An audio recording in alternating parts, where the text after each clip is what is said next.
Hello everybody and welcome back to 10-4 Broadcasting for tonight's presentation of the Powerhouse Racing League from Watkins Glen International Speedway. I'm Mitchell Adams, and joining me again in the booth this week is Patrick Morrison.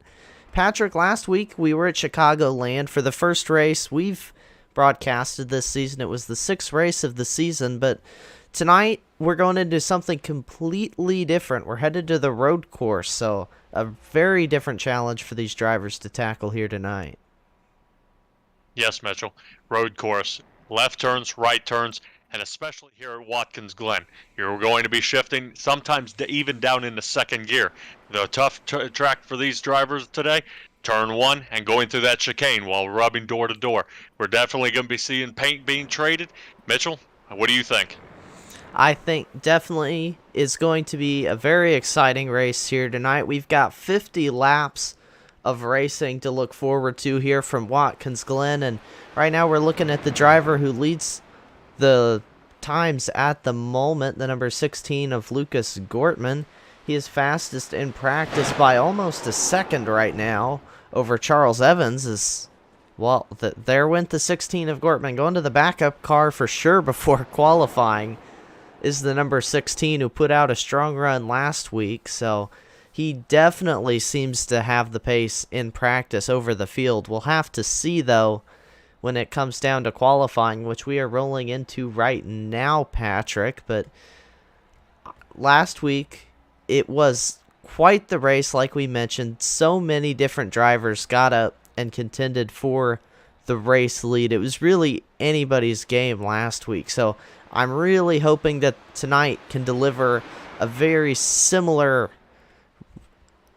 a very similar race to us with all the side-by-side racing action. But a road course is kind of a different beast to tame than a normal mile and a half, as you see Lucas Gortman out for his qualifying lap right now. It's not as much about running side-by-side as it is setting yourself up through several different corners to get your pass. So really looking forward to it tonight. We've got email out in the chat saying let's go Powerhouse Racing League at the Glen, where real drivers are made, and wonder if Kayla can dominate again.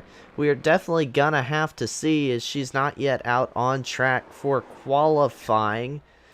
Looking at the number 53 of Charles Evans, who also put down a very strong run last week, dominated the race at Chicago in the early runnings.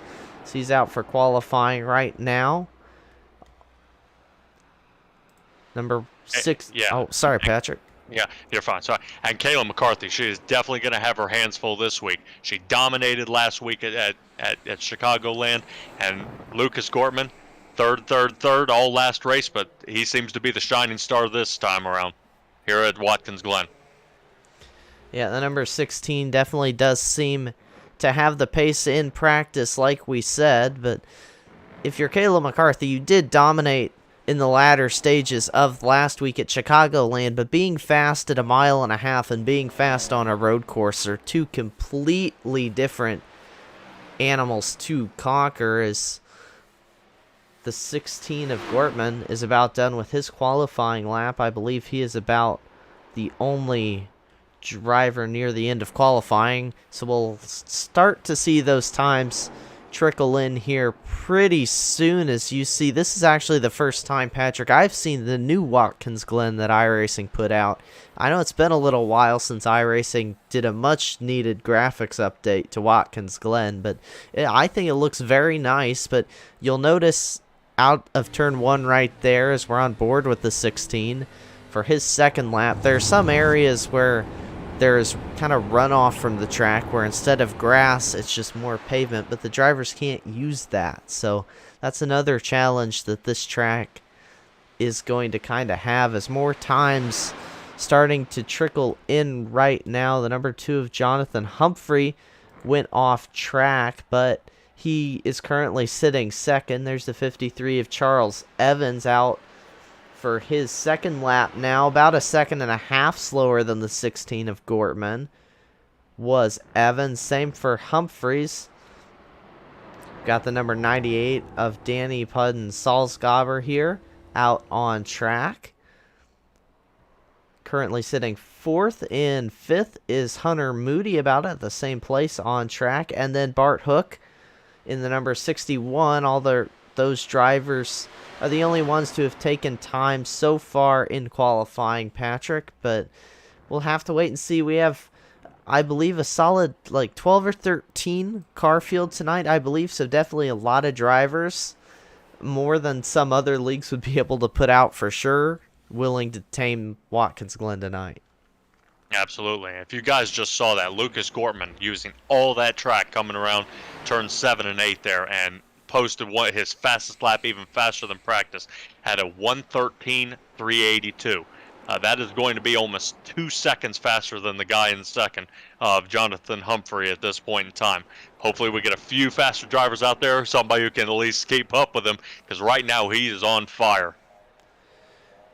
I believe the 61 of Bart Hook just coming around to complete his second qualifying lap. Excuse me, the number 24 of Kayla McCarthy is out on track right now. Last week's race winner is out taking her qualifying laps on her first qualifying lap. The number 97 of Jeffrey Ramstill is also out there on the racetrack taking time right now. And then Bart Hook are the only 3 drivers currently on track.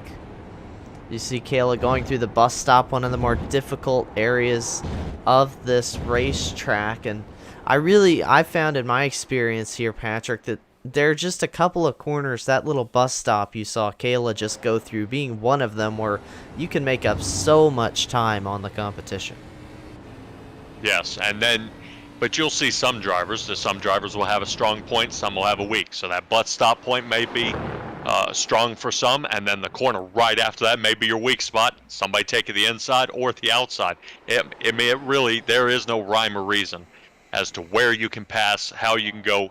It seems to be more about your entry, your timing, and how well you actually conserve your tires throughout this race. Unlike ovals, you were dealing with left turns, and you deal with a lot of right tire wear. Here, it's actually going to be the opposite. We're going to be fighting a lot of left tire wear and then fighting the right side to hopefully keep it stuck to the track. And kind of like we've said, Watkins Glen and road courses in general, a completely different kind of beast to conquer here. As you see the 97 slowing up there, that leaves Kayla McCarthy the only car out on track at the moment. But like we've touched on, road course racing is a completely different skill set to anything else. And that's why in real life in NASCAR, you see drivers like AJ Allmendinger kind of really excel here because he has the road course experience. Marcos Ambrose, another one that comes to mind. Those drivers really excel at the road courses just because they have more experience here than some of the oval drivers. I'm not saying they're the only ones who've ever been good on a road course, but it's just a very different skill set that you see certain drivers master. Certainly, I'd say the 16 of Lucas Gortman, who currently is still sitting well over a second in front of second place here on the qualifying grid, as Kayla McCarthy completes her second lap, gonna cross the line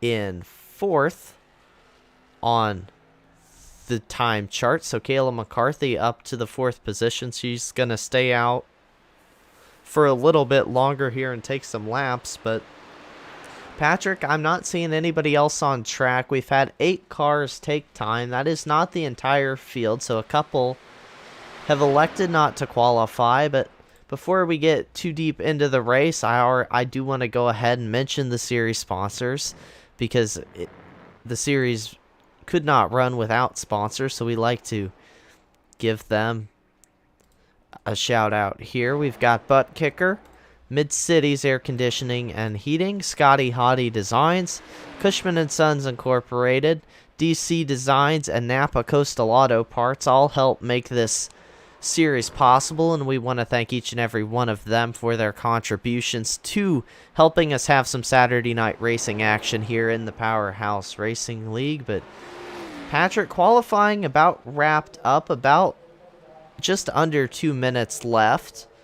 So I feel like everyone out there that has taken time are going to be the only people that have taken time. So I think Lucas Gortman safely on pole now. But what if you're the 16 of Gortman? What has to be your mindset going into the race with so much qualifying speed and practice speed? Does the mentality change, do you think, going into the race start?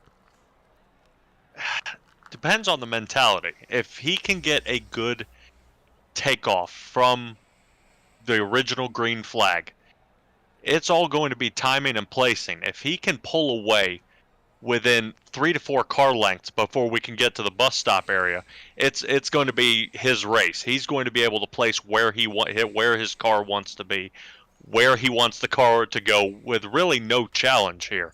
If this race is filled with some caution laps, he may have a little difficulty if he's starting on the wrong side, whether inside or outside, depending on these restarts.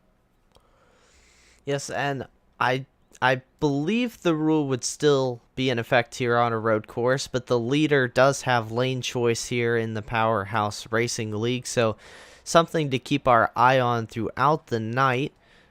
Let me see if I can find some updated point standings for you all, too, before we get too far into this as well, just so we know going into the race. It is the 53 of Charles Evans who leads your points with Lucas Gortman in second, and those two are pretty far ahead of Jeffrey Ramsdell in third, and then there's a bunch of other drivers. So right now it's a battle between Charles Evans and Lucas Gortman in the 16 for the points lead, just something to keep in the back of our heads going into this race here. But field getting gridded up, and we are getting set to go green. We are, and here in about 2 minutes, we'll begin ready to get fired up here. Everybody getting the engines warmed up. Everybody will get that nice pace lap, get a feel for everybody. A little intimidation getting close, and then green flag, and off we go. Yep, it will not be long now. Like you said, they just have to complete one pace lap here, but going to take you through the starting order here for tonight's Powerhouse Racing League race at Watkins Glen. Lucas Gortman, we talked about all the speed he has here, Patrick. He is going to start on the pole in the number 16. Then it's Jonathan Humphrey in the number 4 machine who's going to start in second place. Then it's the number 53 of Charles Evans, the number 24 of Kayla McCarthy, last week's race winner. Going to start from the 4th position. Then it's the 98 of Danny Pudden-Salzgaber, who I hope I'm pronouncing your name right, Danny. I meant to get with you, but we didn't make that happen, so I apologize. Starting in the 5th position, then the 11 of Hunter Moody. The number 97 of Jeffrey Ramsdell starts 7th. The 61 of Bart Hook starts from the 8th position. The number 999 of Joshua Salsi starts in 9th. Richard Crane 10th. Then rounding out your field is Charles Van Scoik, who had a strong run last week at Chicagoland as well, Patrick. Then the number 28 of David Moody and William Kingbill in the number 83 will round out your field in the 13th position. So 13 drivers, Patrick, gonna take the green flag here tonight from Watkins Glen, as we're getting that little pop-up there saying get ready. Means the iRacing pace car is about ready to roll off here, and we're about ready to get the race underway, just one pace lap away. There we are, and off we go. How everybody, Lucas Gortman, I really wish I knew what was going through his mind right now. To place such a fast lap that everyone right now has got to be envying. But there are a lot of laps to go. We got a lot of tire changes and pit stops, and really anything can happen.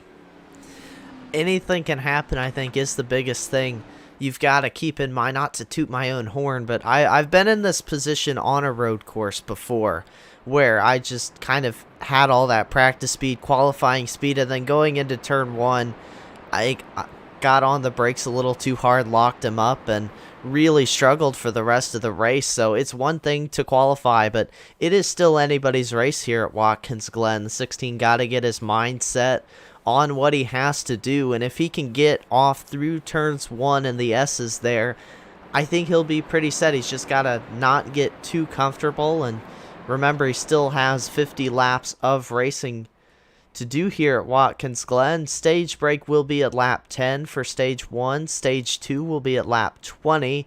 And then from there we will race to the end of the 50 laps. So just also remember we have a 10-lap run here. And this is one of the cool features, I think, is this little Porsche pace car up here, Patrick. I don't see that very often in all the oval leagues I broadcast, so I think it's really cool to see Powerhouse Racing League bringing out the Porsche here at Watkins Glen. Absolutely, and it's something to keep in mind also with a 10 lap stop for the first heat. That may be time to play a little pit strategy, and you possibly put Lucas Gortman farther into the field, say if you take 2 tires or fuel, and be able to put him farther in the field and have to have him fight through some traffic to get back up front. That could really be a strategy here, but we'll have to let the drivers make that decision along with their pit crew chief. And you got to remember, these drivers have 50% fuel capacity in these cars, so half the amount of laps that they might normally be able to get on fuel is something to keep in mind. Green flag in the air, though, for the number 16 of Lucas Gortman, who got a great start off the line, headed down into turn 1 on the brakes, down through the gears. Looks like smooth sailing for the number 16 out front. They do get side by side, though, for the second position. Charles Evans going to be able to take second away from the number 4 of Jonathan Humphrey. And we got a bunch of cars. They have to get single filed out really through the S's, because it's very difficult to go through that uphill portion of the racetrack side by side. It's incredibly difficult to do. And again, we talked about it last week at Chicago, how these cars really are very much a handful to drive, more so I think than any other oval car. And that definitely still applies here at the road course. These drivers definitely going to have their hands full here. You see a battle is a little bit up in front of these drivers. Actually, I gotta find who it is that has a little bit of a fight here. I believe it was the number 4 of Jonathan Humphrey. He had a little bit of a fight going on with the number 98 of Danny Punsalsgaber there. As we come around to complete lap 1, look at the gap the 16 of Lucas Gortman has here on the rest of the field, just putting on the clinic lap 1. That was about 2 seconds he was able to stretch out on the field, Patrick. So definitely nailed the start, did the number 16 of Lucas Gortman, as we have Marty Brown out in the chat saying let's go 16-4 and 61. The 16 definitely doing a good job here out front. The number 4 of Jonathan Humphrey is slot down into the 3rd position, running solidly there. And then the number 61 of Bart Hook here is having a little bit of a battle on his hands for, I believe, the 9th position, maybe 10th position here. Down into the bus stop as somebody ran a little bit wide there. Not that car either. Somebody did. It wasn't either of the cars I guessed it was. That was the number 20, who's going to throw me off with having a different number on their paint scheme than their iRacing number. So it is a little bit of a mystery who that is, Patrick. We're going to have to figure that one out as we get racing a little longer, but definitely a great start to this race. Absolutely. As you can see, Kayla McCarthy, unfortunately, had to roll back there a little bit. But as you can see her diving into turn 1 here with Jeffrey Ramsdell on the outside. Oh, man. What a move by the 98 car of Salzgarber. Oh, he got a little off to the track there, but he's having to dial back in line. Unfortunately, lost that spot he was going for. And a little hot in turn 1. Looks like Kayla McCarthy's going to try to take a sniff on the inside edge there. See if she can get him here on the bus stop. Yeah, definitely a little bit hot going into turn 1 was the 98, but he's got it gathered back up here into the bus stop as Kayla McCarthy in the 24 gonna make a lunge up the inside, give the 4th position to Kayla McCarthy, last week's winner and the only repeat winner so far on the season. She's made that move up into P4, trying to work her way up through the field. Do have a little bit of a battle for the 3rd position. I feel like our 2nd position, that could be brewing here. The number 4 of Jonathan Humphrey doing a pretty good job keeping some pressure on the 53 of Charles Evans, who is currently running second. Let's check in on the 16, who is already on his way down into turn 1. His best lap in this race, a full 2 seconds faster than second place Charles Evans. So the clinic continues for Gortman. Meanwhile, Evans gets cleanly through the turn. So does the 4, Kayla McCarthy. You see her there running in the 4th position. There's the number 98 of Danny Pudden-Salzgeber, who is slotted. Oh, he got very loose into the wall, actually, Patrick, for the 98. So easy to do up through that portion of the racetrack, but he gets it gathered back up. Gonna lose a couple spots, I believe, down to 7th, but hopefully not too much damage on that number 98. Yeah, quite unfortunate on that turn there. Fortunately, Jeffrey Ramsdale was able to capitalize on that. He seems to have overheated his tires a little bit, kind of sliding through a few of these turns. He might have to dial back his aggressiveness here a little bit. That way he can gather some traction and make it here. But we are on lap, let's see, what lap are we on here, bud? 8? 4. Wow. Long race. So we got a little almost halfway through stage 1. And you can see we're slicing and dicing as much as we can. Everybody's racing very clean so far, but this track is really taking a toll on these tires. Yeah, it is, Watkins Glen, especially when it's kind of hot and slick like this. Very easy to burn the tires off. You don't want to push them too hard here in the early going. A little bit of a battle going on between the 97 and the 98. We were talking about them just a moment ago. The 97 of Ramsdale did a really good job through the S's of stretching that gap out, but the 98 was about to his bumper headed through turns 1, so that's a battle to keep our eye on. The battle for the 2nd position has pretty much stayed the same, with the 53 of Charles Evans able to keep about the same gap to the number 4. Kayla McCarthy in the 24 is right here. We don't want to count her out of this one at all here as they work their way into what I believe is turn 10. I could be wrong.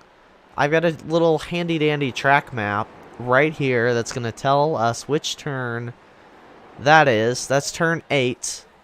Excuse me, and then turn 9. So 9 turns here at Watkins Glen. Thank you, track map, for doing your job here and helping me know what turn these drivers are going through. As the field gotten pretty spread out at this point. As I say that, though, the number 4 tried to make a little bit of a lunge up the inside of the 53 of Evans. Didn't make it work, however, and he's going to slot back in to the 4th position, or excuse me, 3rd position. But watch out for Kayla McCarthy headed down the bus stop. Kayla with a pretty big run. Not going to be close enough to make the lunge, though, Patrick. But the battle in the top, well, for positions 2 through 4, I can't forget about old Lucas Gortman up here, who's driven away to about a 13-second lead over the last 6 laps. But this seems to be the best battle on the racetrack right now, Patrick, as here comes Kayla McCarthy up the outside. Excellent move. Excellent move by Kayla. Now, as long as she can hold it, she'll be there. As Charles Evans is going to have to be looking in his rearview mirror because Kayla's coming on hard. I know we kind of jumped at that battle from about the halfway point. Kayla was already outside making the pass, but to me, it kind of looks like one of those, okay, I'm going to pull over. I know you're faster. Go ahead and take that position.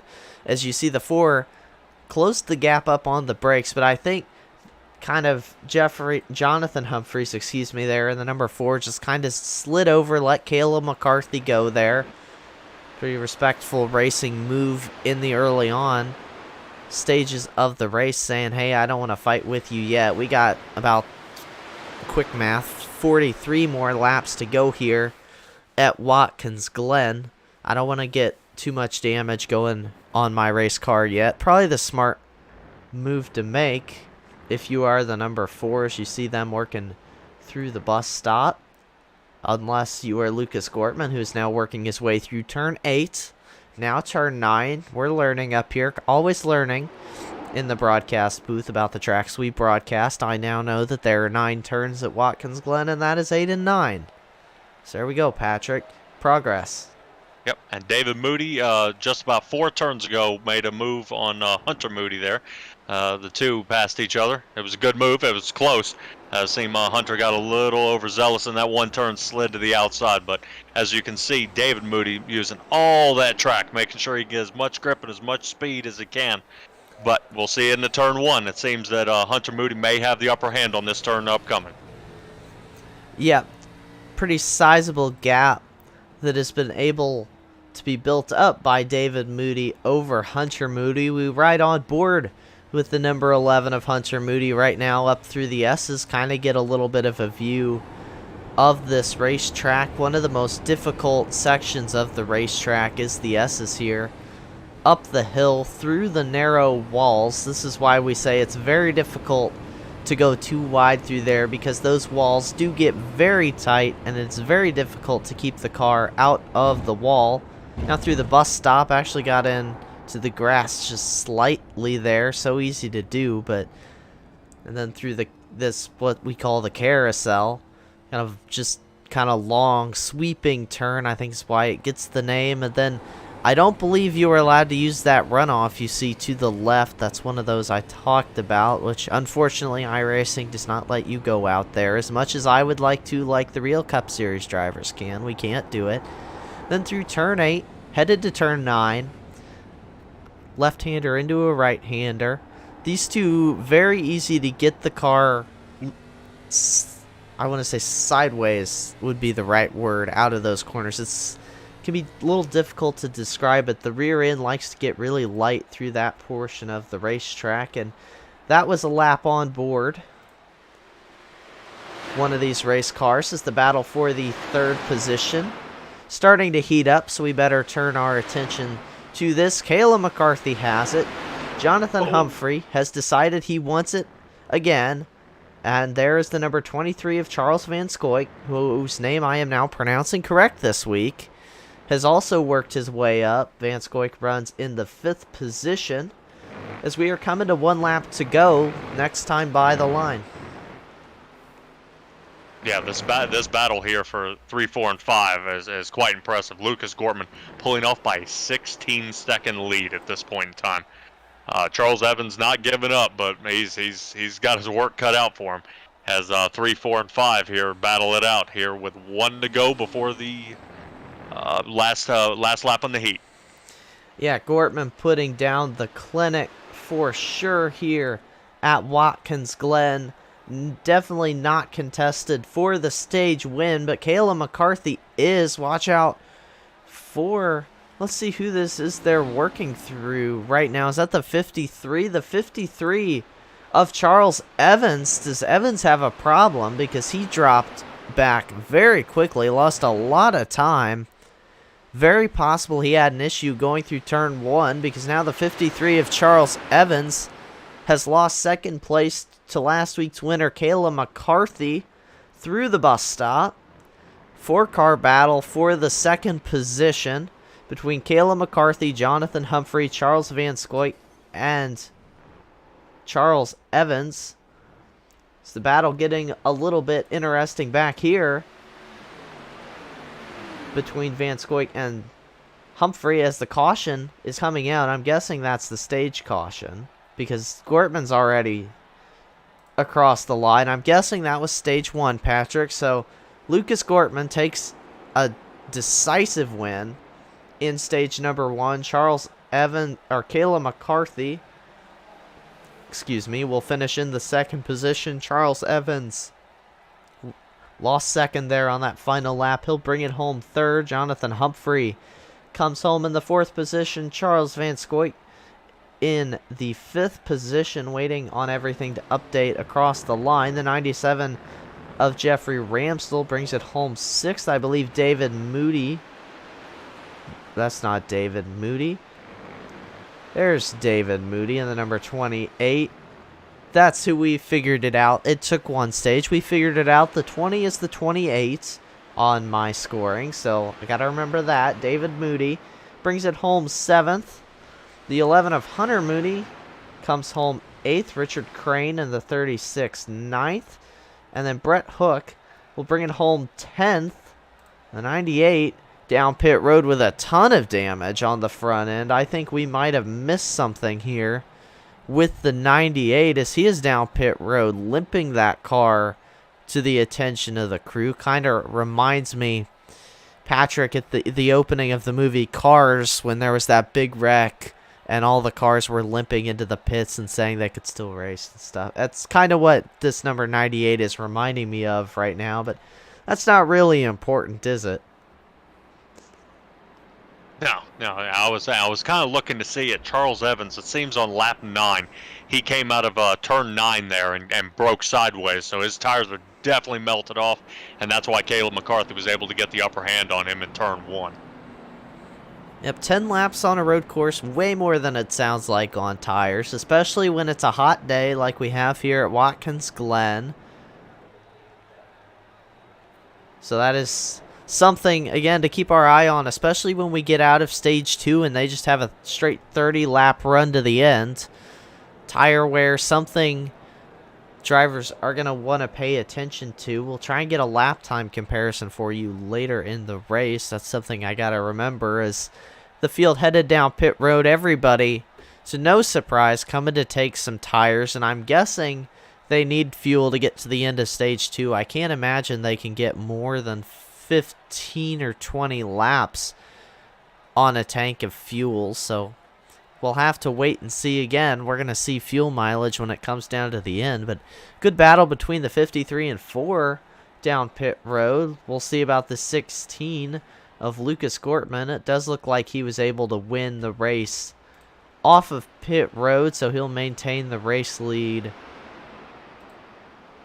through the pit stops into stage 2, and he did, Patrick, nail that first start, but now he's got to do it all over again here. Everybody back on fresh tires. Kayla McCarthy will start from the 2nd position here on this restart. And then the 53 of Evans will start 3rd and Humphrey 4th. Seems like a lot of the names we heard last week, Patrick, I do think, up here contending for the race. These drivers do have it figured out. Kayla McCarthy did a good job coming up through a couple cars there through that stage as well. Good battles all throughout the field, especially toward the end. Charles Evans as well. He's got to remember what he did to his tires, Patrick, because now he's got to run 10 more laps and hopefully save a little bit more tire on this run. Absolutely. And as you can see, the top 3 is kind of where almost what we expected with Lucas Gortman, Kayla McCarthy in 2nd, and Charles Evans 3rd. But don't count out Jonathan Humphrey. He was looking to see, he was picking up a lot of speed right there toward the end of the heat. Now, as long as he keeps his head cool, he should be able to push through, and I think he might actually get his 3rd, if not the 2nd spot on this time around. Yep, Jonathan Humphrey definitely had a strong run last week, showing the same kind of pace this week in that number 4 machine. I believe iRacing pace car lights will go out this time by, I hope. Yes, they do, so we are going to be back green next time by for what should be a 7-lap shootout to the end of the stage. Of course, a 7-lap shootout, when lap times are over 1 minute and 10 seconds each, is a little bit more than a shootout, I would say, but either way, we are going to be doing it next time by. All 11 cars still in the field, all 11 cars still on the lead lap, which is something we love to see. That started the race. The 98 took the fast repair that these drivers have in the pits, and that car back out racing. Hopefully the number 98 of Salzgiber can do a little bit of a better job keeping it clean, but the road course definitely not an easy place to do that for any of these drivers. And every turn is a test. Every turn. I can't think of one that isn't. Yeah, regardless, you get up to 140, 150 miles an hour, and then you got to slow it down to less than 60 to make a right turn. You know, these guys are used to 160 to 200 miles an hour making left turns. So, yeah, there's no part of this track is easy by any means. But, hey, that's what a fast repair is used for here at iRacing. Yes, it is, and Watkins Glen, one of the more common road courses to see these kinds of cars on. I'm going to go look at the schedule really quick, see if we go to any more this season. I don't believe so, at a quick glance. I don't see any more road courses. Next week, though, is Southern National, which is a short track. So we went from 1.5 miles to a road course to a short track. That is a pretty big jump in the kind of tracks we were racing at. Southern National, a challenge in its own. We'll get to talk more about that next week because we have a whole race here to worry about before we get there. Will Tiller in the chat saying, "What's up, everyone? How's the race been playing out so far, Will?" It's been pretty good. The 16 of Lucas Gortman here, absolutely dominant pace-wise. I think had like a 15-second lead by the end of Stage 1. We're going to have to see if he can do the same here, though, in Stage 2 as the iRacing pace car lights are off. Another good start for the 16, Patrick, as they race down to Turn 1. And Lucas Gortman taking off with an amazing jump right there. I'm a little curious to see if Charles Evans hopefully doesn't get the black flag for passing Kayla McCarthy there. 97 gets a little loose out of Turn 1. Hey, it's going to cost him a few spots. But Gortman taking off as per the usual. 1 second lead already as he goes into the bus stop turn. It was a good clean break for all of your top four. The battle's a little bit further back between the 20 of David Moody, who's gotten himself up into the 4th position over the 97 of Jeffrey Ram. Still through the bus stop they go. These cars here are a little tighter than the cars up front. Of course, I say that. Oh, when the number 11 breaks loose and he hits the wall on the inside of that turn. Hunter Moody, unfortunately, got a little too hot into that turn and clipped the front of the wall. He will have some front-end damage. Yep, definitely not what Hunter Moody wanted to see on the opening lap of the stage. Gonna have to get it gathered back up. 20 went wide out of Turn 8, which we learned will so far in this broadcast. Turns 8 and 9. The 97 of Ram still going to be able to take that position. And Kayla McCarthy might be getting a bit of a challenge from the number 4, possibly headed down into Turn 1. I don't believe the number 4 of Jonathan Humphrey was quite close enough or didn't want to make the lunge, one of the two. But the 24, last week's race winner and 2-time winner this season, the only repeat winner thus far on the season, getting a lot of pressure from the number 4. Will Tiller wants to know if Lucas wins if we get tacos. Probably not. Will, we'd have to talk to Powerhouse Racing about that, or possibly Lucas, but I don't know about Taco Saturday. I'm not quite sure that's something we are going to have up here in the booth with us. But another thing to note, if Lucas Gortman wins tonight, he will join Kayla McCarthy as a repeat winner on the season in the number 16, as he's already worked up to just a casual about 3-second lead. So Lucas Gortman in the 16 still doing an amazing job, doing exactly what he needs to do up front. And the number 23 car making an excellent move on the 28 a few laps back. Was able to cut just to the inside of him. As you can see, Danny Puddin-Salzgeber is also looking for that quick pass there as he comes up on Turn 1. Yep, down into Turn 1 goes Salzgeber up the inside of the 20 of David Moody. Going to be able to make the move through Turn 1 is the number 98. So give the 7th position to the 98 of Salzgeber, who's had a bit of a rebound from going into the pits, limping at the end of the stage. So good job for him.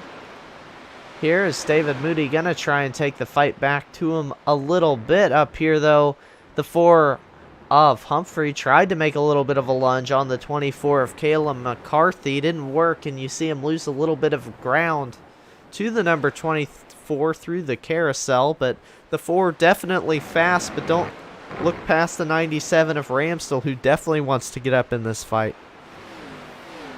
Jonathan Humphrey not letting up 1 inch. He's trying to run Kayla McCarthy down, looking for that weak spot. As you can see, he's got a dominant first turn, and he definitely has a good carousel move when he's getting in there. But he is not trying to let her get away. As Kayla looking at Charles Evans on his rear bumper, not giving him an inch. Charles definitely has his work cut out for him as he crosses the finish line. In second place, Lucas Gortman pulling away. 5-second lead at this point. So Charles Evans definitely has to around. develop. Charles Evans around through turn 1. Got sideways into turn 1. Lost a ton of position. Going back straight now. We stay green. We're going to have to take a look back at that one, I think, on our 10-4 broadcasting replay, because that is huge for the driver who has been running second all day long here at Watkins Glen. Going to take a look at it here down the front straight away as soon as I get the replay queued up. Here we go. Into turn 1, the 53 of Charles Evans on the brakes and just gets loose. Loses the rear end through the middle of the corner and goes around. The number 4 of Humphrey, near miss on the number 53. Charles Evans going to lose a lot of ground, I want to see, because I love the onboard cameras. And that is something you all will find out about me if you haven't already. How close the 4 car was to the 53. Ooh, that was scary.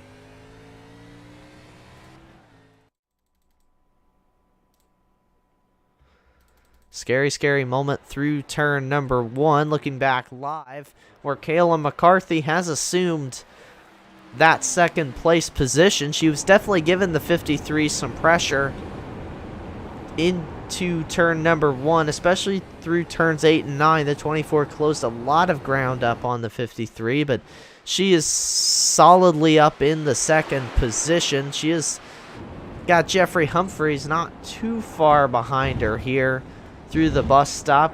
Looking up at Lucas Gortman, our Lucas Gortman update. We deemed him Mr. Third Place last week, but he's definitely not been Mr. Third Place here tonight, as he has been lights out so far. Led practice, led qualifying, and just dominated the race up to this point. Currently has a 7.5 second lead over the rest of the field. So we are looking for some good battles through the field. I think Charles Evans, well, not as good a battle as my relative advertised to me there for the number 53. Will Tiller out in the chat wants to know how different these ARCA cars are at the Glen compared to other cars, and very different would be my answer. It's really difficult to describe. I think I tried to do it once, but they really just don't have the stability especially oval cars have. Oval cars aren't stable on a road course anywhere, but these cars, I feel like, have the least stability. The rear end wants to step out on you more, as you see the 4 of Jonathan Humphrey have to chase the car up out of the S's. So he's getting a little bit of pressure from the number 23 of Charles Van Scoik there, Patrick. Yes, and Charles not giving up. Unfortunately, as Charles Evans, he fell back after that last spin out. He is in 7th position, but not giving up. He's marching his way back up, keeping a solid time. He's picking up almost a second from where he left off. Now, does that mean he has enough time?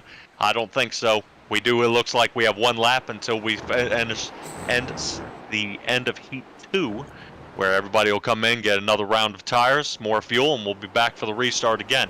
But as you can see here, Jonathan Humphrey looking in that rearview mirror, not just at Kayla McCarthy in front of him, but he definitely has the 23 car. Oop, that bumps into the back of him there, letting him know he's there, trading paints. And as they dive into turn 1, I think Jonathan is going to have his hands full. Yeah, we are at 1 lap to go into the stage. The number 23 of Van Scoik looking up the inside of the 4 through the S's. This is not easy to do here. Too wide through the S's, still too wide as they head down this straightaway here, headed for the bus stop. The number 4 of Humphreys looks to pull it out here into the bus stop, but there comes another lunge from the 23. Not gonna end up going up the inside there, probably for the best, but you see him all over the bumper of the number 4 of Jonathan Humphrey.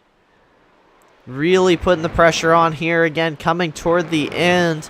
But I believe last time the caution was thrown when the 16 crossed the line, so when that is, we're not quite sure.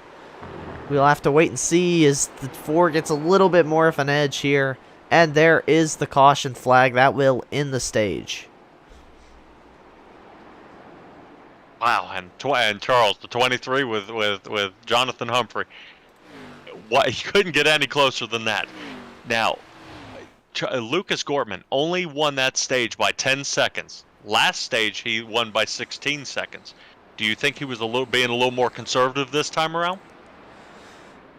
I would like to take, from our perspective in the booth, I'm going to take the answer that would lead to better racing and say Kayla McCarthy is starting to figure it out a little bit in the second position, but it is very likely that the 16 backed it down a little more. It was a shorter run, so less distance to go as well also is something to keep in mind, because we had the caution laps before we went back green. I think that cut 2 or 3 laps off the stage, but I would like to think that Kayla McCarthy, Jonathan Humphrey, all those drivers are getting a little bit closer to the 16 in lap time. I do think they were fighting, though, a lot more through that stage. From at least what I saw, they were a lot closer with each other there through that second through fourth position, so they didn't really lose that. Well, they lost time, but you know what I mean. It didn't seem like they lost too much time battling more than what they did in stage 1, so I'm optimistic we could see some good racing, but I think the battle for the second position seems to be what we're looking at, because Lucas Gortman putting on the clinic so far here for these drivers. They're going to have to figure something out going into this final stage. Again, we're running to the end here. No more stage breaks left in this race, so we are racing till lap 50, and I expect to see the field all coming down pit road here. That's not the right pit road cam. Neither of the pit road cams very good for our purposes here. So I'm just going to go back to letting iRacing pit cameras for me like it can here. At Watkins Glen, is everyone, again, not surprisingly, down pit road here. We'll see if maybe Kayla McCarthy or somebody can pull out a little bit of a lead over the 16 in the pit stops. That we will have to wait and see, but I feel like, Patrick, if you're going to try and pass them, maybe pit road is the way you do it. Absolutely. But I would have a little strategic question. Charles Evans did not pit. He is behind the pace car as we speak. We love to see it. We love to see it. Strategy call from the 53. A little bit surprised he chose to do that after spinning those tires, possibly flat spotting them a little bit. So we will see how that works for the number 53 of Evans and how well he can deal with the tire fall off, because it was the 16 of Lucas Gortman who managed to win the race off pit road. But I mean, why not at this point? If you're out here running for the race win, why not stay out on tires and give it a shot? If nothing else, that takes the 16 out of controlling the restart.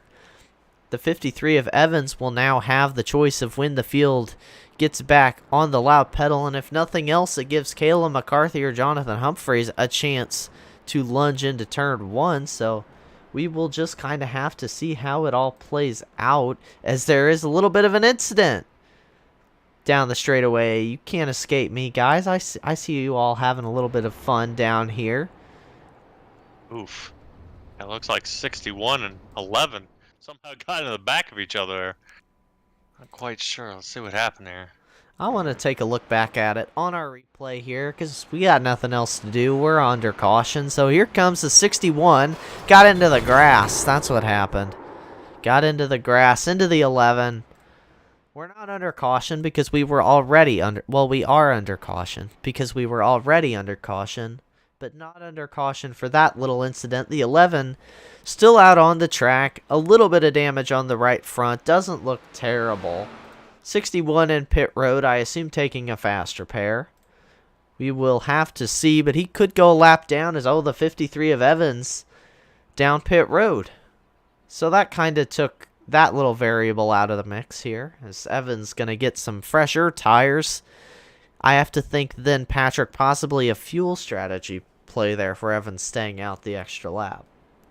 Yeah, that might actually be a good idea and work out to his advantage here as the pace car lights go off. So this will be the final lap before restart. 11 and the 61 probably getting that faster pair from that minor incident that happened before. A little unfortunate to use it now, seeing that the stretch is coming up. But let's go ahead and get some tires, clean up, and get back to racing. Yep, the 11 down pit road. I believe the 61 of Bart Hook has taken it to the garage, so we hate to see that for the driver of the number 61, who had a good showing thus far here at Watkins Glen. Hopefully we'll see him out next week at Southern National, which will be a very fun race in itself. But again, we still have over half the race here at Watkins Glen to get through before we start focusing on next week's Saturday night short track action. I want to thank all of you tuning in and watching this race. If you want to get in the chat and chat with us, we are friendly people. We don't bite. So if you want to have any questions for us up here, as long as it's not WrestleMania spoilers, I am okay to talk about whatever up here in the booth. Please no WrestleMania spoilers, because I will be watching that as soon as we get done with this broadcast. But I prefer the Saturday night racing action, but it's difficult when there's multiple things I want to watch. But I enjoy being up here in the booth with you, Patrick, as all these drivers getting ready to go back green, and hopefully we'll see Kayla McCarthy if she can make something happen here for the race lead. Where else would you want to be? How can you think about WrestleMania when you got these cars going side by side? But I'll tell you what you better do. You better give a shout out to the sponsors before that green flag drops. Why don't I do it? If you insist, Patrick. I'll pull up my little list of sponsors here. Napa Coastal Auto Parts, DC Designs, Butt Kicker, Cushman & Sons, Scotty Hottie Designs, Mid-Cities Air Conditioning, and I think I already mentioned Butt Kicker, but they're on my list twice for some reason, so Butt Kicker, all of them, of course, they are scrolling in the top right. They make the series possible. We couldn't do it without them, but green flag in the air. 16 got a good restart. Battling for the second position is Kayla McCarthy and Jonathan Humphrey. So that is going to allow the 16 to get away here as these two fight for the second position. I say these two. It's about a 6-car race here. 6 cars under a blanket. These two kind of breaking away a little bit up through the S's. We'll see if Jonathan Humphrey tries to make something happen into the bus stop, because as these tires wear, it becomes more and more difficult to make the move happen. So Jonathan Humphrey, if you want to do it, you got to do it early, but the 24 is starting to drive away from the number 4. And the 23 taking a very aggressive move to the bus stop there. He actually hopped the curb, and I think he may have gotten a little airborne there, trying to keep up with 4, not letting Jonathan Humphrey get away. Yep, Kayla McCarthy solidly in the second position. Gortman got a little bit off track. I don't know if that was intentional, because you can go off the track and carry speed there. That is a viable line, I believe, to take. Great start for Lucas Gortman yet again. Are we surprised by the 3-second lead he has? Not really, I have to say, as he's just shown pace that no one else in the field has been able to so far. His best lap is about a little under 2 seconds faster than Kayla McCarthy's, so that is about the situation. He was the second faster that lap. As here we get a good look at the field working their way up through the S's. Good battle a little further back from these drivers. David Moody holds the lead of this pack over Danny Punsalsgauber, but not by much, is the number 20. The 98 getting really up and close to that bumper through the bus stop. Very difficult section to make a pass through is right here. Really your goal is, oh, the 20 sideways out of the carousel into the wall. David Moody, can he get the car going is the question. It looks like he can, but David Moody is going to wreck out of the carousel and struggling to get it going. Let's take a look at what happened to the driver of the number 20 machine out of the carousel. A very easy place to lose the back end of the car. I assume that's what happened to David Moody. We'll take a look on board with him here. Headed through the carousel. You'll see Patrick here. You want to kind of take him through what happens? Yeah, I see where the 28 got around. 98 right on his tail, and then just the front end just carries around on him and right into the wall. He has massive damage in the front, a lot of suspension damage, and it looks like that right front wheel is taking a pretty hard hit. I am not sure if he's going to be able to recover after this. Yeah, that... If he has the faster pair in the pits, he'll be able to get in there. take the faster pair, get back out, but you see the right front locked up. That tire is not moving. So if he has a faster pair, he'll be back out. If not, he is definitely done racing for the day. So I believe the number 11 of Hunter Moody has also taken his car to the garage at some point. Hunter Moody is now out of the race as well, and the number 11 could be damage from that incident under caution with the number 61. Wouldn't surprise me here. Is David Moody. We'll check on David here down pit road. That looks like a clean race car. He hates taking his faster pair. Well, there he goes. Maybe not. It remains undetermined whether or not David Moody will be rejoining us here at Watkins Glen tonight. Is the field? It seems he's taking it back into the garage.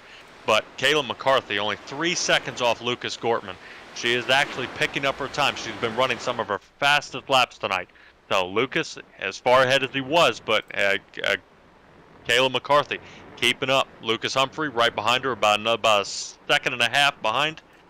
And Charles, another second or so behind him. So the field is kind of spreading out. Everybody's kind of trying to get settled back in. But this is the last heat. So this is where tires are going to start to matter. This is where the fuel mileage and consumption is going to start to matter. And if these ladies and gentlemen aren't able to link up here, fuel mileage is definitely going to be key here in the last couple laps. Yeah, I'll leave this little lap time comparison so we can see how they fare as they cross the line this time. I think the lap time stayed about even, maybe just lost a couple tenths. Well, make it 7 tenths. That was a little bit more than the last time around. Jonathan Humphrey got a little too aggressive in that turn one there. Unfortunately lost the spot to Charles, who was sitting there waiting on him. Yeah, Charles Van Scoit doing a good job there in his number 23 DoorDash machine. Getting up into the 3rd position, which is where he finished last week at Chicagoland. So the 23 of Van Scoit doing a good job getting back up here in the runnings for the podium position. And so far, the top 3 have really solidified themselves now in that position, as the 4 of Humphreys lost a ton of time through that turn 1, turn 2 area. As you see back here, it is the number 4, then you have the 98 of Salzgeber, and then there's a huge gap back to the 97 of Ramsdell, who has a little bit of a battle with Charles Evans on his hands, headed into turn number 8. The 97 and 53 are going at it, as I think the 97 might have lost the rear end slightly on the exit of that corner. This is the only battle we have. Oh! 97, a little loose there out of the last turn there, number 9. Probably going to have to go through pit road because I believe he cleared that line. But an easy break for Charles Evans there. Tough for Jeffrey Ramsdell. Yeah, Ramsdell down pit road. We'll take a look at what happened to him through turn 9 with a little bit of a better camera angle, I think. That's what we're going to have to do here on 10-4 Broadcasting. We again want to thank you all for tuning in. Here is the 97 of Ramsdell headed through 9. Just gets loose, hits the wall, and you see those 2 yellow cones are the pit commitment line. It's a penalty if he crosses back out onto the racetrack. So that is indeed why the number 97 is headed down pit road, stopping for some damage repair while he's down there. And in fact, the number 97, as we go back live, is still on pit road. So that is unfortunate for the 97 of Jeffrey Ramsdell, who has had such a strong run thus far in the race. Had a good little battle with Charles Evans going there for a moment. Evans now back going through that same portion of the racetrack again this time. And I'll put Ramsdell, who I believe is still in his pits, just leaving his pit stall, 1 lap down.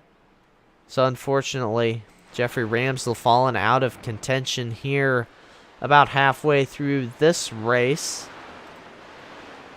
As we say, I think these 2 were battling just a moment ago. We missed it, but the number 98 of Salzgeber, Danny Puddin-Salzgeber, has gotten around the 4 of Jonathan Humphrey, so moved the 98 up into the 4th position. But again, the 4 of Humphrey looking to put some pressure on the 98. The 98 got all kinds of out of sorts through the bus stop. Manages to hold on to that position, though, as these two are going to continue to battle, I have to imagine, for a while. As you see the 4, tried to get underneath the 98.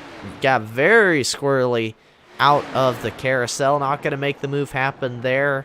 A little too far back to make it happen here either. But Patrick, these two now putting on a little bit of a show for us. Yes, and Jonathan Humphrey redeemed himself from last race. He did slide off the track there, which let Salzgaber get around him. So Humphrey obviously looking to try to get his spot back. Not happy with 5th. He would definitely like to have 4th place, which would definitely move him farther up in the points running. But Charles Evans trying to reel him in, but he is about 6 seconds behind. Yep, good run for the 4 of Humphreys there. Out of turn 1, headed up through the S's. Probably not going to make the move right here. This is a very dangerous spot to try and initiate any pass, and you will get anybody mad at you if you try and take them too wide up through the S's. Here, though, is a passing opportunity right on the bumper into the braking zone.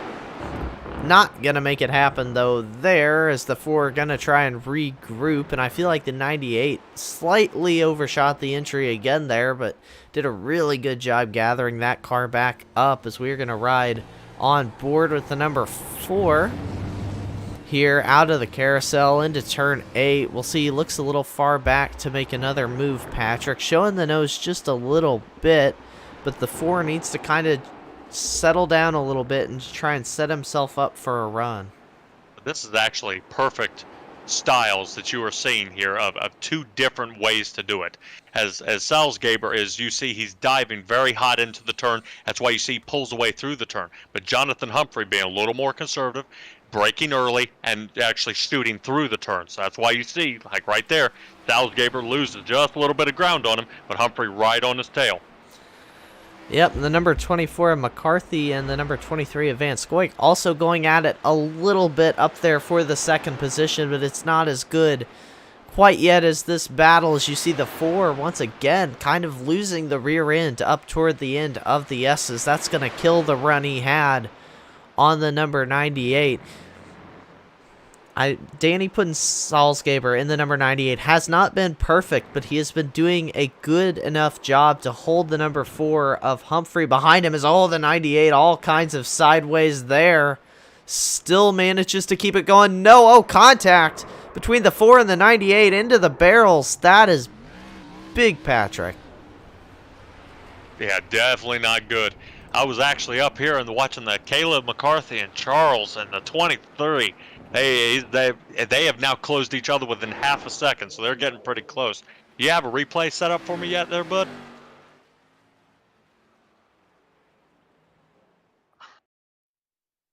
As you can see, there was a wreck a bit earlier as 10-4 broadcast and tries to bring you a replay of that last accident there. Yep, the mic got muted again, which we love to see when that happens. To me, and I forget about it. There's the 98 sideways through the carousel, trying to gather it up. Trying to get the throttle down on exit. Bam, there's the 4, the Black Rose Sim Racing machine. That is going to bring out, well, never mind, it's not going to bring out a caution. We are on the road course, and I don't believe they have full course yellows. I believe it's local yellows like you would see more in Formula 1. We're going to do my favorite thing ever, and we are going to ride on board with the number 98. Here, see, from the onboard camera, you see him sliding out of the bus stop, sliding through the carousel, sliding, gathers it back up on the throttle to exit, gets a little loose, and there is the 4. And there is 2 cars who have lost a lot of position at this point because of that incident. So Danny putting Salzgaber down to 6th, Jonathan Humphrey 5th, Charles Evans has regained the 4th position as a result of that incident, but the battle up here is heated up while we were looking at that replay. The 23 of Charles Van Scoik has done a good job closing up on Kayla McCarthy. They are now just 0.2 of a second apart, headed out of the S's down toward the bus stop. The 23 showing the nose. He is going to dive it in there up the inside. McCarthy closes the door into the bus stop. Good racing right here between these two, as they are only 9 seconds behind the 16 of Gortman. So relatively speaking, they have done a very good job keeping that gap much smaller than it has been in past stages, as McCarthy gets a very good run out of the carousel. Going to build the gap back up a little bit, but again, Charles Van Scoik, I can't imagine he is going to go anywhere, as you see McCarthy slightly overshoot turn 8. Of course, so did the 23 of Van Scoik.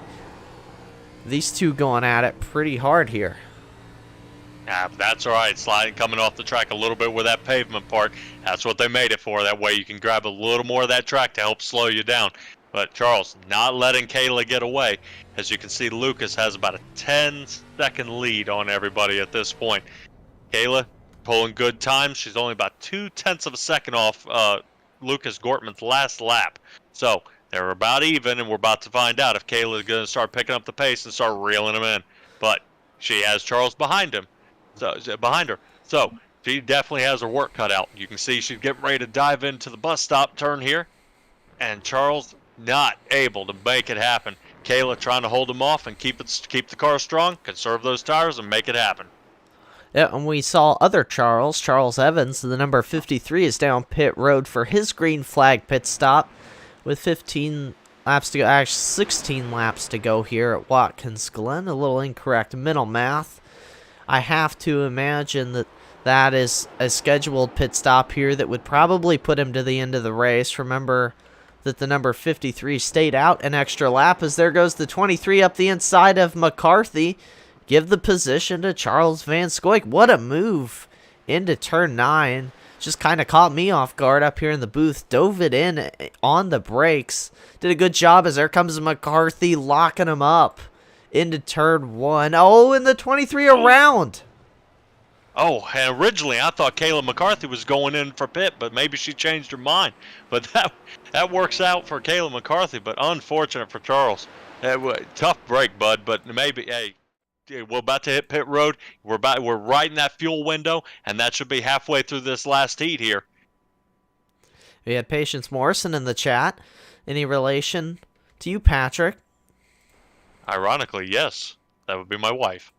Well, there we go. She's saying the 23 is putting on the pressure on the number 24. That is not the case anymore, unfortunately, for the number 23. There, that's the right scene. There, you see into turn 1. 23 gets in. McCarthy locks him up.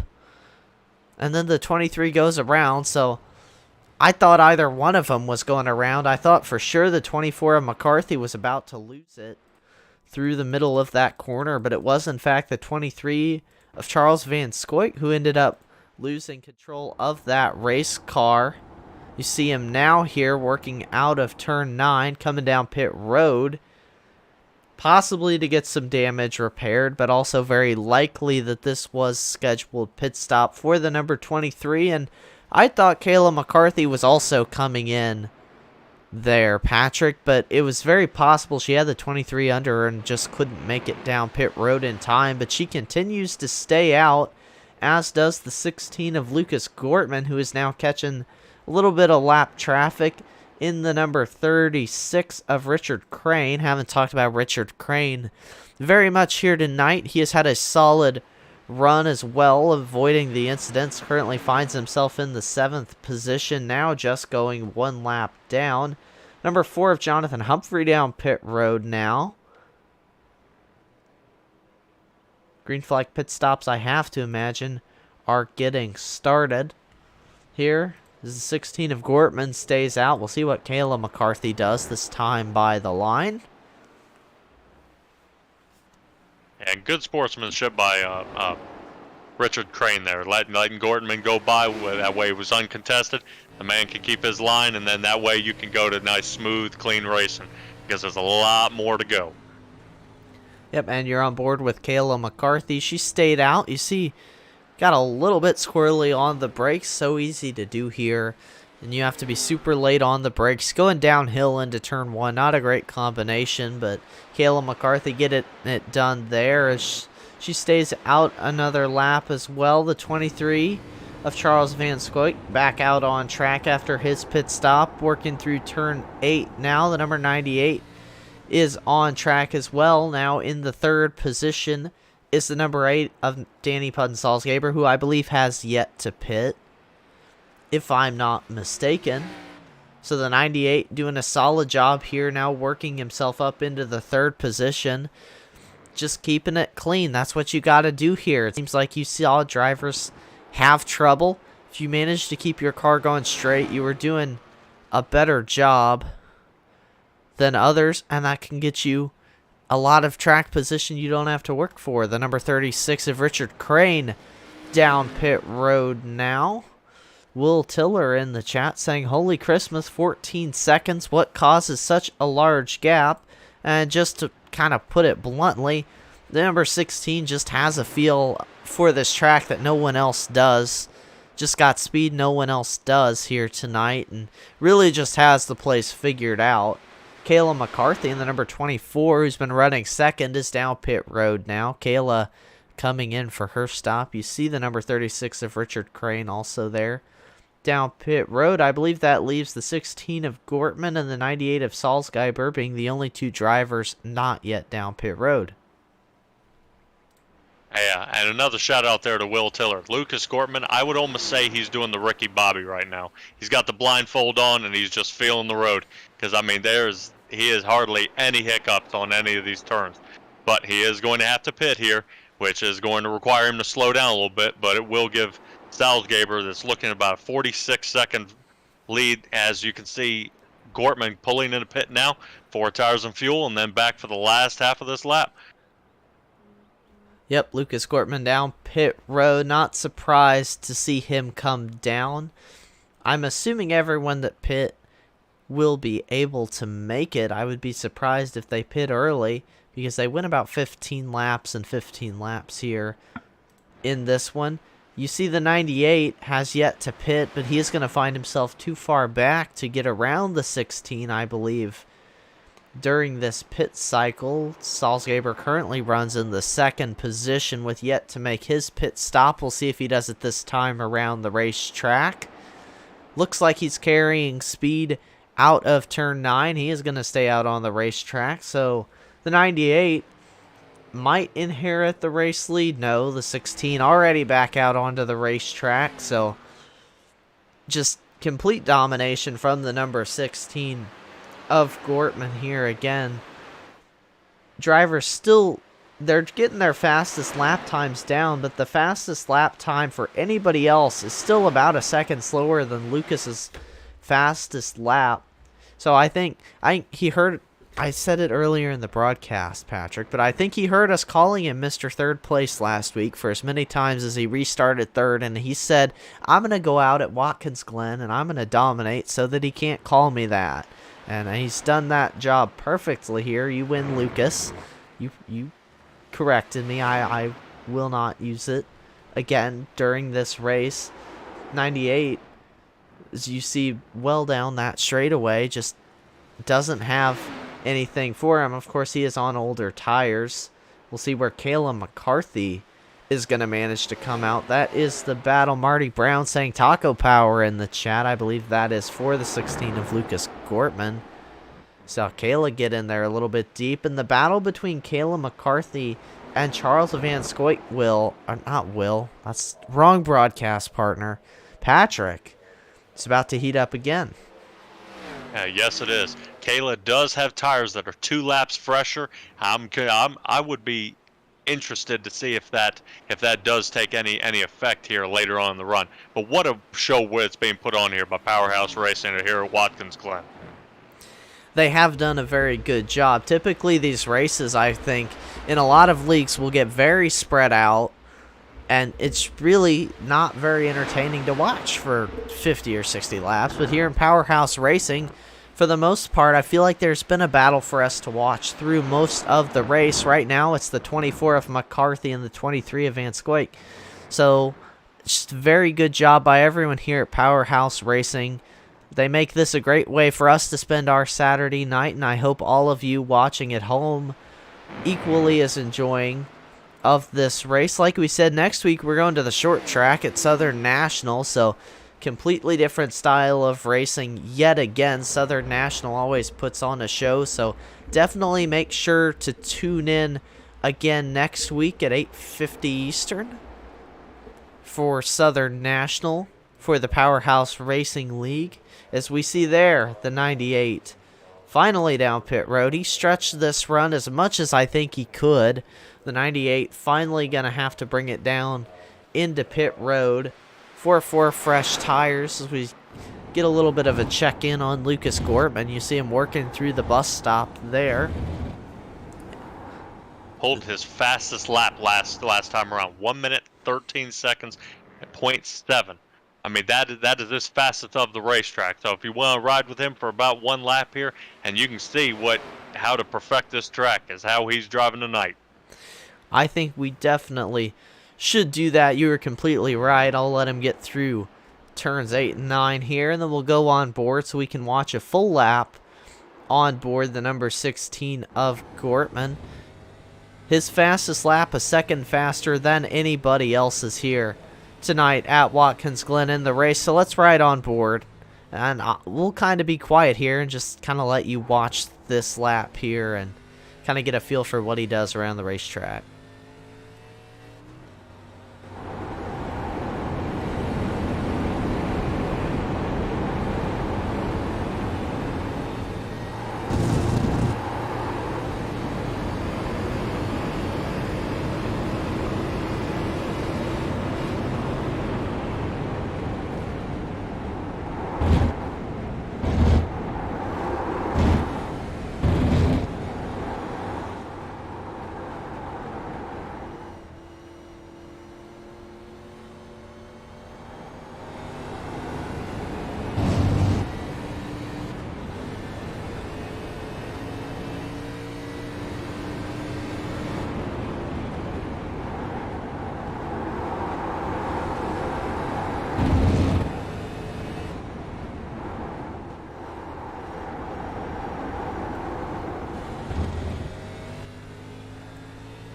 There was a lap on board the car who's dominated the race, number 16 of Lucas Gortman.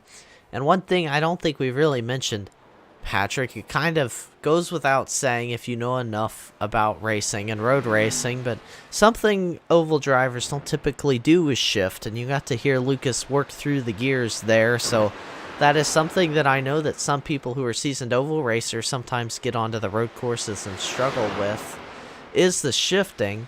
So these drivers definitely, I think, we haven't had any problems with missed shifts so far here tonight, so these drivers definitely doing a good job with that element and really tackling the road course racing beast. But Lucas Gortman just a step above here so far tonight. Really, I say so far tonight, really all night long. Just had it figured out like nobody else. A second fastest lap than the next closest driver. Oh, all night. Lucas Gortman has had that car on a rail as Kayla McCarthy loses the position to Charles. About 2 laps ago, he seemed to take her on the inside of the bus stop and is now starting to pull away. Yeah, with 6 laps left, let's see if he can hold it out there in the front for the second place position. Charles Van Scoit, great recovery from the spin out of turn number 1. Got that car looking clean. I don't know if he actually got any damage from getting turned around, but back on the racetrack, running second place like you said. Already caught back up to Kayla McCarthy through the pit cycle and passed her here as you see the 97 up there of Jeffrey Ramsdell, who's had a little bit of a struggle tonight. Started off very fast, but kind of the night went downhill. He currently finds himself 2 laps down here in this one, but you saw Kayla McCarthy really carried speed through turn 1, kind of lost the position up through the S's though, almost too much speed, if you can imagine that. I know usually we think race car drivers just carry as much speed as you possibly can around the racetrack, but there is such a thing as too much speed if it takes you offline, and off the racetrack a little bit, which I think happened a little bit for McCarthy. They're possibly out of one as you saw her lose some ground. There was a little smoke. I think somebody might have gotten off out of the carousel at some point. We just missed it, but that is okay. I believe is the number 98. Down pit road again. Sitting on pit road is the 98. I think he is getting a little bit of a tow back up to the field. On board with the 24 of McCarthy right now. You see her trying to chase the 23 of Van Scoik down into turn 1. McCarthy keeping the pressure up. 5 laps to go, though, here, Patrick, at Watkins Glen. Coming down to the end, Lucas Gortman with probably comfortable is the right word.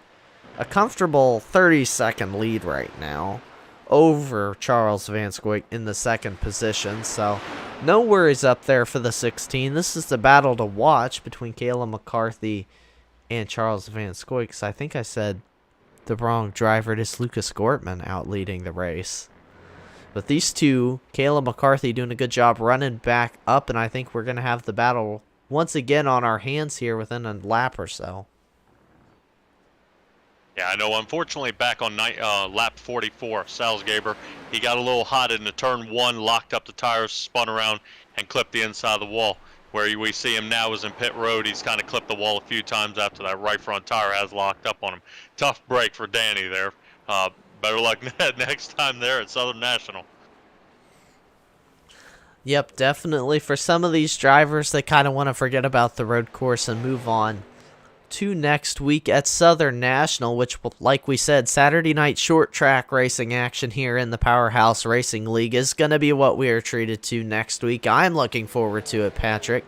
Short tracks always put on a great race on 10-4 Broadcasting. I've been up and been able to watch many a good short track race here, and I'm sure Powerhouse Racing League, very competitive series. All the drivers are so close in their skill level that I have to imagine we are going to be in for a treat next Saturday night at the short track. But so far here tonight, it's been a very good road course race. I've seen, like we said earlier, a lot of road course races really get spread out and there's just no battles anywhere. But these drivers in the Powerhouse Racing League, like we've said, so equal. And they do such a good job of keeping the competition even that all these drivers have been able to really stick together, and we've had battles to watch all races. This one's going to come down to the line, I have to imagine. Charles Van Scoik and Kayla McCarthy are going at it pretty hard right now. We only have 7 drivers still on track of the 11 that started the evening. Of course, 5 of those drivers are still on the lead lap as Kayla McCarthy locked it up just a little bit into turn 1, but she's got the run headed up through the S's, Patrick. I don't want to be on board iRacing. I want to be looking at this battle right now as Charles Van Scoik has a mirror full of Kayla McCarthy. Yes, and he kind of fumbled there a little bit on turn 1, but the bus stop has definitely been his positive part about this track. He'll be able to pull away here. But can Kayla McCarthy pick up on the carousel? That's where she seems to get. So you kind of see we got our strongs and our weaknesses here. But man, what a action-packed full last 2 laps here, as these two are definitely going to have to battle it out to the line. As Lucas Gortman pulling away by almost 28 seconds. And what a run! What a run! But Kayla McCarthy and Charles definitely have the camera this time, as you see Kayla makes the move to the outside, but can she hold it? Oh man. She pinched him there. We saw the 23 of Charles Van Scoik run off through turn 8, and that gave the lead to Kayla McCarthy. Well, not the lead, the second place position, I should say, to the 24 of Kayla McCarthy, last week's race winner. It's looking like with 2 laps to go, not going to be a win again for Kayla, not going to be her 3rd on the season, but with how good Lucas Gortman has been here tonight, I have to imagine the second place run, you got to be pretty happy with that, especially at the road course, such a challenge. And of course, she definitely does not have the second place position locked down yet, as Charles Van Scoik fighting back out of the bus stop. And Lucas Gortman getting ready to pass the finish line here, which should signal the white flag last lap. We'll see if he can keep everything clean. One last lap. He needs to take it easy, and he'll get it passed through here as Kayla McCarthy trying to hold off Charles for one more lap. But she's definitely got her work cut out for her. She's got at least 10 more turns to go. Yep, last lap for Lucas Gortman. Going to sail away to the race win here. We have to imagine the battle, though, is for the second place position. We've been watching it for about 7 or 8 laps, if memory serves me right here. Kayla McCarthy and Charles Van Scoik, you see Flagman waving the white flag, 1 to go. McCarthy takes the defensive line slightly up the inside, protecting the preferred lane through the turn, but Charles Van Scoik right there into the S's. We'll just have to see who gets the better run out of the S's into the bus stop. That could determine your race winner. There are a couple more passing zones, but this is a great one right here, but I don't think the 23 close enough to make the move into the bus stop. Kayla McCarthy, oh, the 23 up the tried to go around the long way. Charles Van Scoik tried to make the aggressive move around Kayla McCarthy. Did not work out for the 23 as he went off track, lost a bunch of time, and that is going to leave Kayla McCarthy to finish in the second position. It is this man, though, Lucas Gortman, dominated from start to finish. He is going to pick up your race win here tonight at Watkins Glen in the Powerhouse Racing League. Will Tiller saying good call. Thank you, Will. We appreciate it. We're almost done with the call. Not quite yet, though, because we're going to get to talk to some of these drivers after the race. There's Kayla McCarthy coming across the line, second place.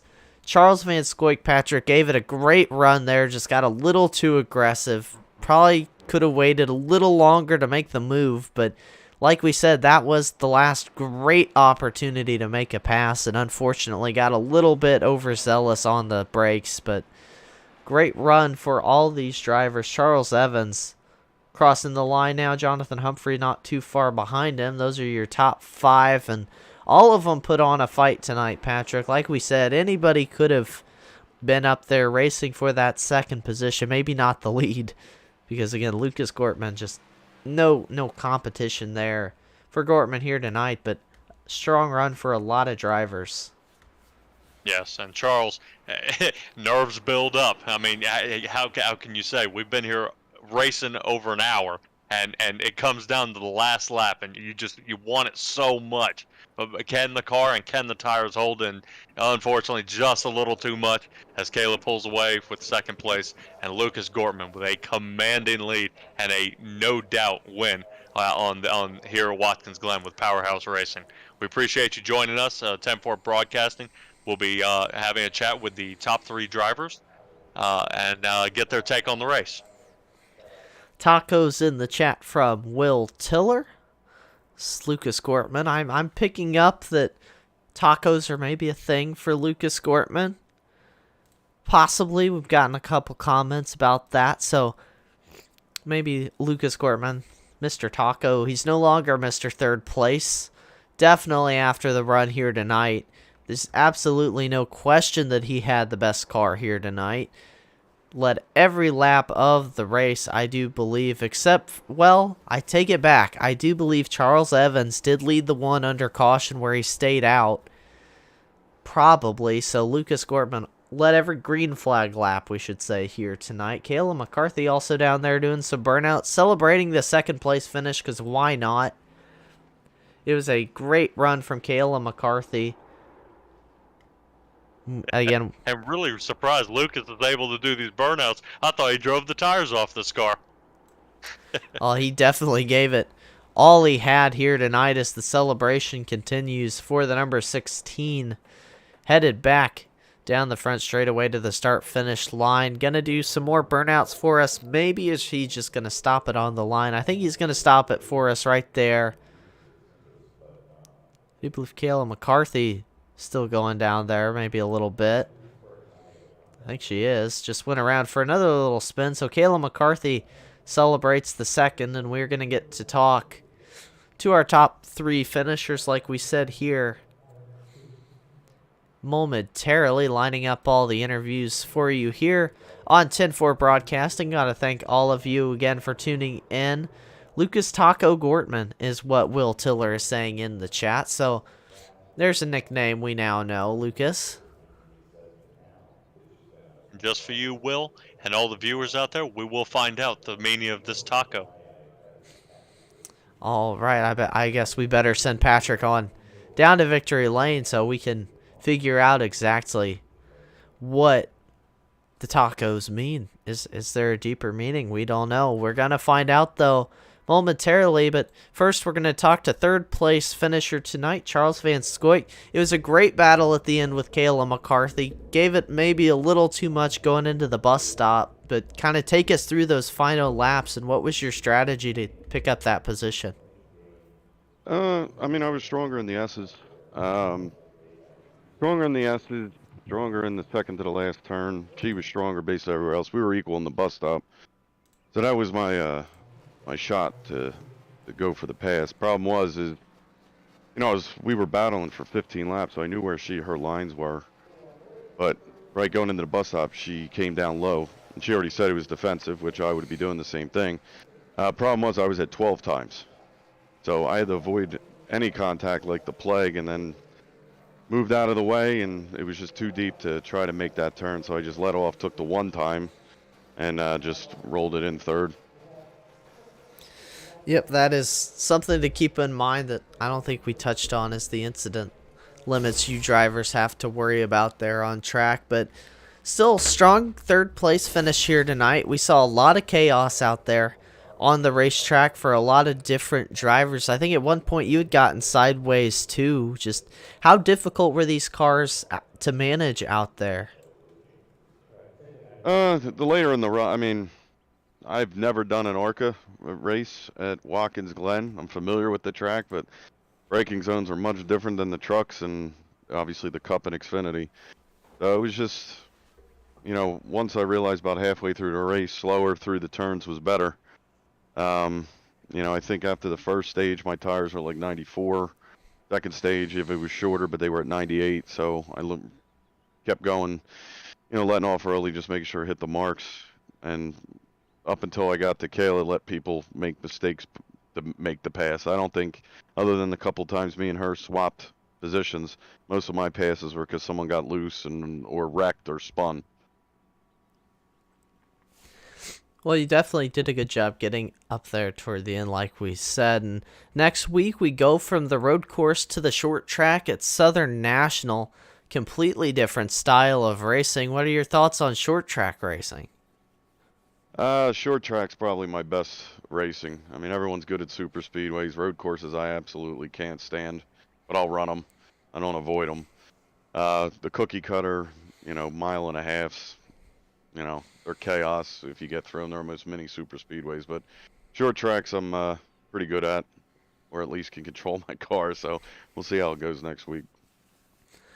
Well, we hope to see you up front again next week, and a second week in a row we've gotten to talk with you. Maybe you can make it 3 next week, but before we let you go, any shout outs you want to give? Yeah, just obviously the broadcast did a great job. I was listening to it because I was in a chat with my teammates, Richard Crane and Jeff Ramsdale, so I was listening. It was a good broadcast. Obviously the league, and a shout out to Kayla. That was some good racing there, and wish I didn't have it 12 times. I might have put the bumper into her a little bit, but to see what I could do. I wouldn't wreck her, but would have put the bumper in. But I didn't want to get disqualified because I worked 49 laps to get where I was at. I just didn't want to throw it all away, being too aggressive. I definitely think probably the right call there late in the race. You got to finish the race, got to pick up those points here at Watkins Glen, but we look forward to seeing you next week at Southern National and wish the best of luck to you there.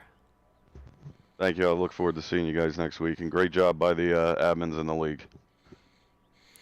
All right, that was your third place finisher, Charles Van Scoik, and I have word that Patrick is on his way down to Victory Lane. He had to stop by the taco cart first, so Patrick picked up some tacos for Lucas when he gets there. So I'm going to go ahead and take your second place interview as well. Kayla McCarthy, Mitchell Adams, and Patrick Morrison in the 10-4 broadcast booth. You got a copy? 10-4, boys. Got you loud and clear.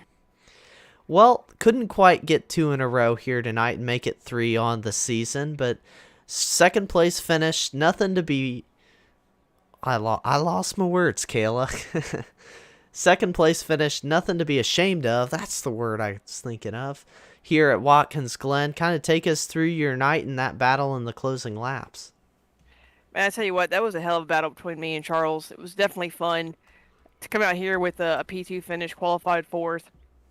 This isn't definitely my strongest track, so to come here, have a good points night and salvage a top 3 finish, we'll definitely take it. Hats off to Lucas. He had the dominant car. He's a road guy, man, and he's one that when you get into a lobby with, you're always you're chasing him and looking for points to figure out what he's doing different than what you're doing, and it's just part of road course racing, though. Yep, definitely a challenge here, especially if you don't like Watkins Glen. It can be difficult to run 50 laps here, but you were up there toward the front all night, a part of a lot of great battles here, and we saw a lot of drivers get into trouble, get sideways, but I don't remember you spinning out or at any point. So what did it take from you to kind of stay consistent and get to the end here, and which led to your second place finish?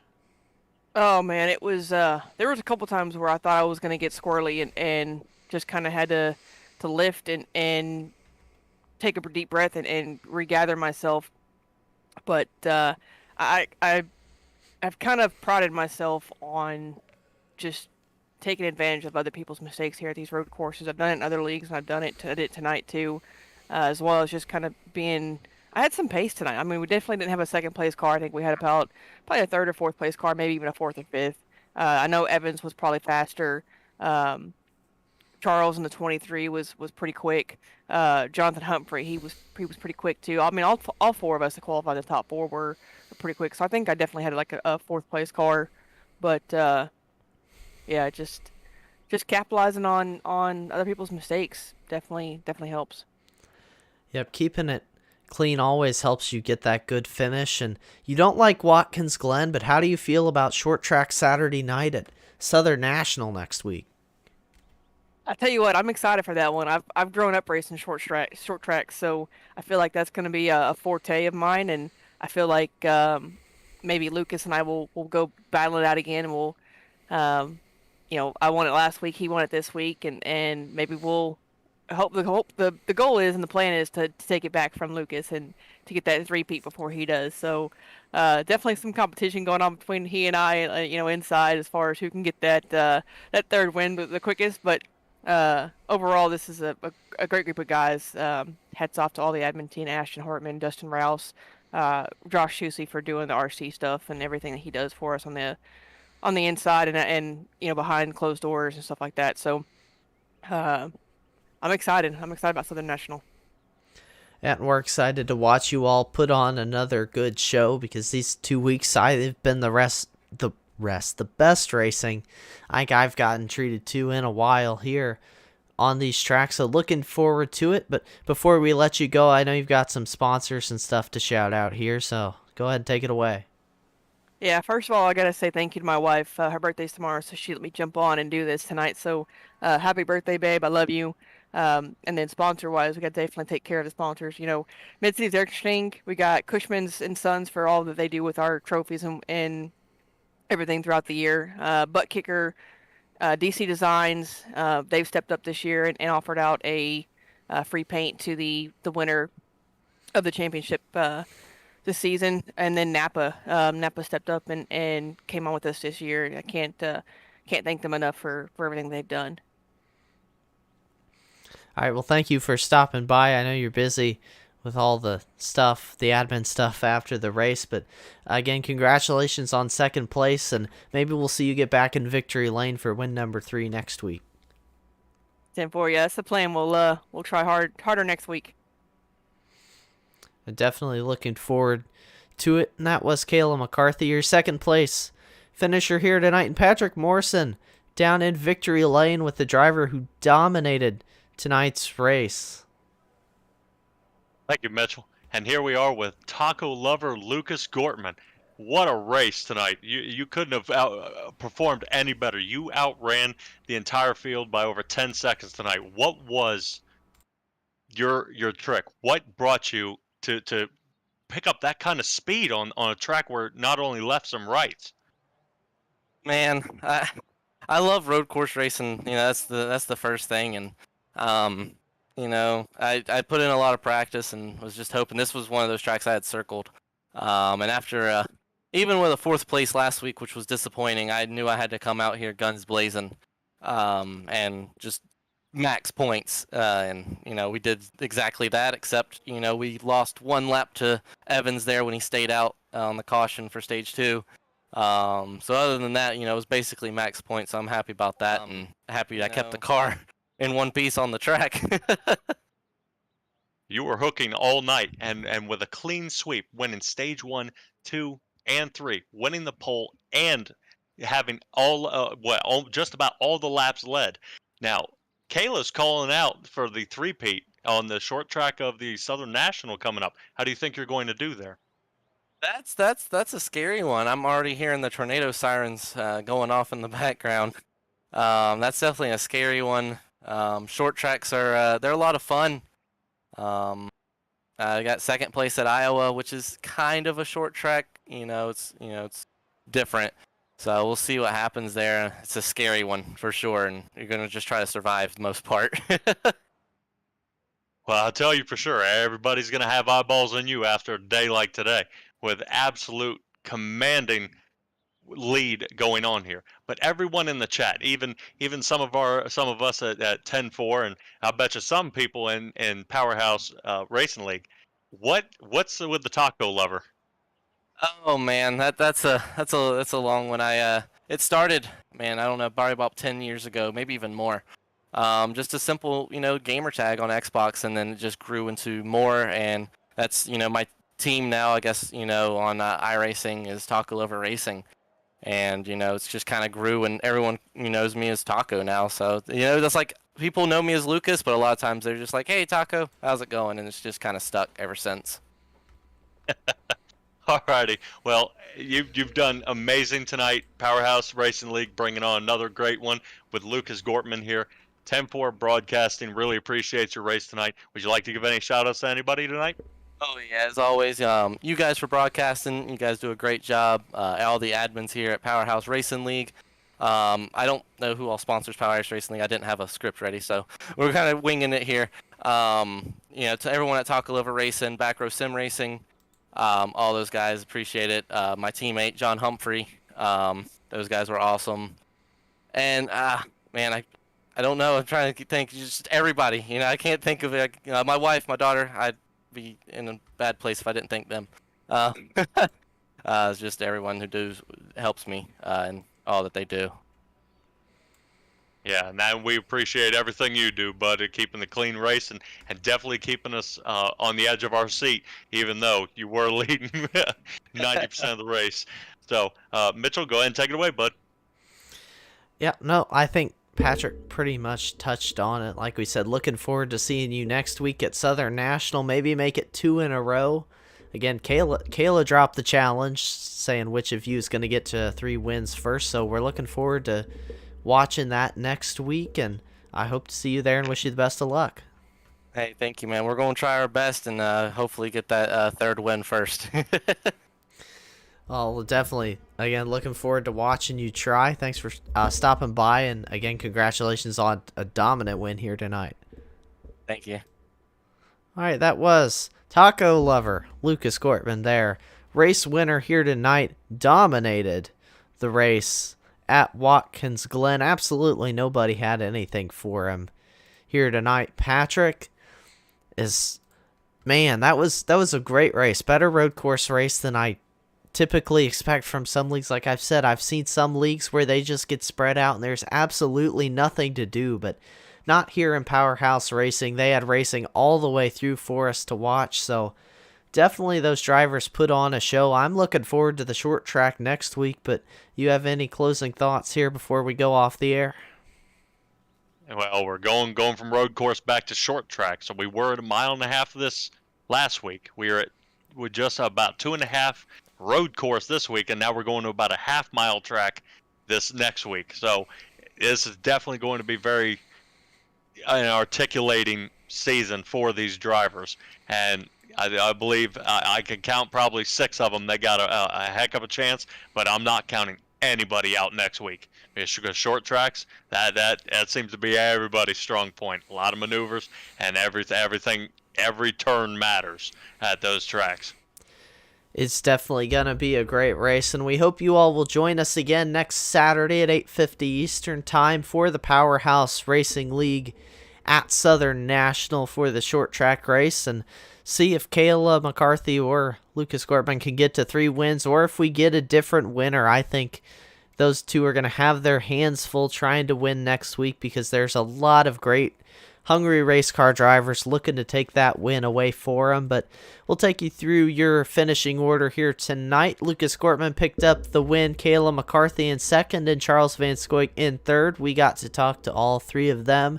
Then in 4th place, it was Charles Evans, who recovered from some issues earlier in the night. Jonathan Humphrey in the number 4 brings it home in 5th. Richard Crane with a solid night brings it home in 6th. Jeffrey Ramsdell 7th. In 8th place was the 98 of Danny Pudden-Salzgeber. In 9th was David Moody. 10th, Hunter Moody. 11th was Bart Hoke. And those 11 rounded out your drivers who started the race here tonight. And again, also have to thank all the sponsors here at Powerhouse Racing, because it's not possible without the sponsors. Butt Kicker, Mid-City Air Conditioning and Heating, Scotty Hottie Designs, Cushman & Sons, DC Designs, who we learned tonight is giving away a paint scheme to the series champion from Kayla McCarthy. So that is something that we're going to have to hit on throughout the race, because a fresh paint scheme is always nice. I know as an iRacer that it can be difficult to make the paint schemes yourself sometimes, especially if you're me, who has no talent whatsoever at it. So a good paint scheme from DC Designs can be hard to come by. So definitely a lot to race for there. And of course, Napa Coastal Auto Parts as well. And if you were interested in becoming a sponsor of the Powerhouse Racing League, you can find them on Facebook. They have a Facebook group. I'm sure all the admins would love to talk to you, or if you'd like to come join us again next Saturday night for Southern National. It's going to be a great race. But for all of us at 10-4, I'm Mitchell Adams, and my co-host tonight, Patrick Morrison. I want to thank you all for tuning in, and we hope you stay safe, have fun, and we'll see you next